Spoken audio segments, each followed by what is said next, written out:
नंदुरबारच्या मांडवी खुर्द जिल्हा परिषद शाळेची भिंत कोसळली। पहाटे घटना घडल्याने मोठा अनर्थ टळला। जिल्हा परिषद शाळेतील 5 खोल्या धोकादायक स्थितीत। उल्हास नदी प्रदूषणाविरोधात केडीएमसीच्या माजी नगरसेवकांचं मुंडन आंदोलन। उल्हास नदीतील जलपर्णी काढून सांडपाणी थांबवण्याची मागण्या मान्य न झाल्यास आंदोलन आणखी तीव्र करण्याचा इशारा। विरारच्या नारंगी ते सफाळे रोरो सेवा सुरू करून नोकरीत स्थानिकांना प्राधान्य द्या। शिवसेनेचे वसई तालुका प्रमुख सुदेश चौधरींची परिवहन मंत्री प्रताप सरनाईकांकडे मागणी।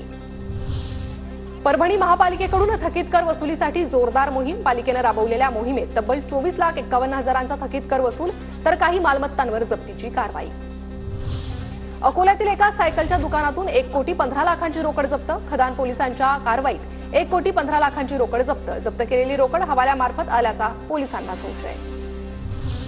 परभणीत सोशल मीडियाचा गैरवापर करणाऱ्या 21 जणांवर गुन्हे दाखल, तर 57 जणांना नोटीस। परभणी जिल्ह्यात सायबर पोलीस ठाण्यासह इतर सर्व पोलीस ठाण्यांमध्ये सोशल मीडिया मॉनिटरिंग सेलची स्थापना।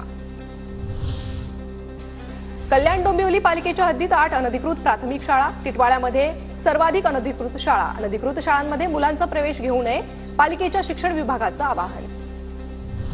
मुंबई गोवा राष्ट्रीय महामार्गावर खासगी बसमधून होणाऱ्या मालवाहतुकीला टेम्पो चालक मालक संघटनेचा विरोध। आरटीओ अधिकाऱ्यांकडून बांधा तपासणी, नाक्यावर चेकिंग, तर काही काळ महामार्गावर वाहतूक कोंडी। उन्हाळी सुट्ट्यांमुळे विदर्भवासियांसाठी उन्हाळी विशेष गाड्या धावणार। मुंबई नागपूर, पुणे नागपूरसह इतर मार्गांवर 332 उन्हाळी विशेष गाड्या चालवण्याचा मध्य रेल्वेचा निर्णय, प्रवाशांना दिलासा।